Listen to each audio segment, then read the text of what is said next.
Hello friends, मैं Ankit Sharma infinity classes में आपका वेलकम करता हूं। आज की एक वीडियो है लॉ ऑफ क्राइम सेकंड यानी सीआरपीसी के बारे में।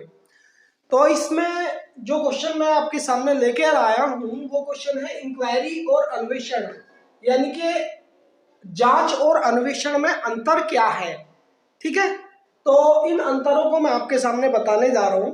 जांच और अन्वेषण में क्या अंतर है। जांच को इंग्लिश में इंक्वायरी कहते हैं और अन्वेषण को इन्वेस्टिगेशन।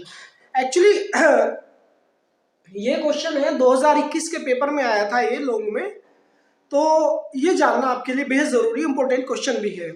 तो चलते हैं अपने इस क्वेश्चन की ओर। जांच और इंक्वायरी में अंतर। जो जांच होती है एक प्राकृतिक प्रकृति की होती है, जो जांच की प्रकृति होती है, और जो अन्वेषण की जो प्रकृति है वो अन्यायिक प्रकृति होती है। ठीक है, मैं इसको लिख देता हूं। यहां पर जो बताया गया है, पहला पॉइंट है कि जांच की प्रकृति न्यायिक होती है, क्योंकि जो जांच होती है वो न्यायालय के आदेश पर शुरू होती है, और जो इन्वेस्टिगेशन है इन्वेस्टिगेशन पुलिस द्वारा की जाती है, जो प्रकृति अन्यायिक होती है। इसलिए इसको कहा गया है इन्वेस्टिगेशन यानी कि अन्वेषण को जांच की प्रकृति अन्यायिक होती है, क्योंकि दोनों वर्ड दिखने में सिमिलर से हैं लेकिन दोनों के अंतर अलग अलग है दोनों में, है ना। तो जांच की प्रकृति न्यायिक होगी और इन्वेस्टिगेशन की प्रकृति अन्यायिक होगी, क्योंकि ये पुलिस द्वारा की जाती है और ये जो है न्यायालय के आदेश पर की जाती है। ठीक है, तो नेक्स्ट पॉइंट की तरफ चलते हैं। तो जो जांच है, जांच का जो संचालन है मजिस्ट्रेट के द्वारा किया जाता है, जबकि इन्वेस्टिगेशन का जो संचालन है मजिस्ट्रेट द्वारा प्राधिकृत कोई भी पुलिस अधिकारी या मजिस्ट्रेट से भिन्न कोई भी व्यक्ति कर सकता है। या कहने का मतलब उसमें मजिस्ट्रेट से अलग अगर कोई व्यक्ति है वो इन्वेस्टिगेशन को आरंभ कर सकता है, लेकिन वो मजिस्ट्रेट नहीं होना चाहिए। जबकि इंक्वायरी जो होती है केवल मजिस्ट्रेट के द्वारा ही संचालित की जाती है दोस्तों। ठीक है, और इसमें तीसरा और थर्ड पॉइंट जो है वो क्या है। थर्ड पॉइंट हमारा होता है, थर्ड पॉइंट में जो इसका उद्देश्य होता है, यानी कि इसका जांच का उद्देश्य अभियुक्त को दोष मुक्त करना होता है। ठीक है, या सेशन या अधीनस्थ न्यायालय को सुपुर्द करना होता है।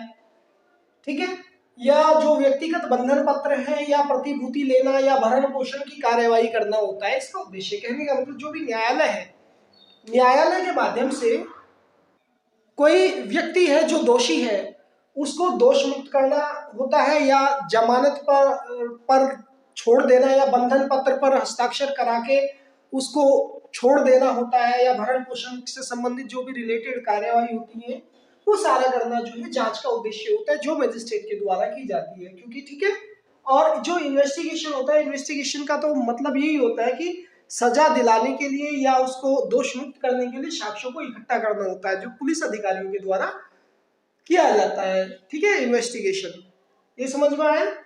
और अब हम अगला हमारा पॉइंट नंबर 4 है, इसके बारे में बात करेंगे।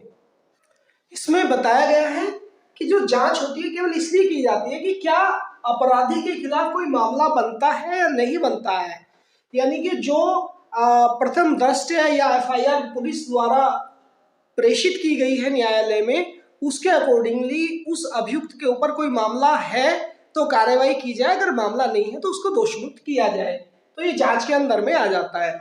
जबकि कार्यवाही जो है हमारी इन्वेस्टिगेशन या अन्वेषण के अंदर में क्या होता है, अन्वेषण को तफ्तीश भी बोलते हैं। ठीक है, यानी कि अपराध तथा शांति भंग मामले में साक्ष्य इकट्ठा करने के लिए किया जाता है कि वो अपराध कौन सा है या कि कोई शांति भंग हुई है, तो उससे रिलेटेड जो भी साक्ष्य हैं, जो भी एविडेंसेस है, उनको इकट्ठा करने के लिए किया जाता है। तो कहने का मतलब ये है कि हम इसको शॉर्ट रूप में समझ सकते हैं, कह सकते हैं कि all the process which is done by the magistrate is called inquiry, and all the process during any crime is done by the police and appointed by the magistrate and authorized agent is called investigation। यानी कि वो सारी चीजें जो अन्वेषण के अंदर में आती है वो अन्यायिक प्रकृति की होती है, मजिस्ट्रेट से अलग किसी व्यक्ति के द्वारा कार्रवाई की जाती है, और इसका जो यानी कि इन्वेस्टिगेशन का जो मामला बनता है वो एविडेंस को कलेक्ट करने से रिलेटेड बनता है, चाहे वो शांति भंग से रिलेटेड हो चाहे वो अपराध से रिलेटेड हो।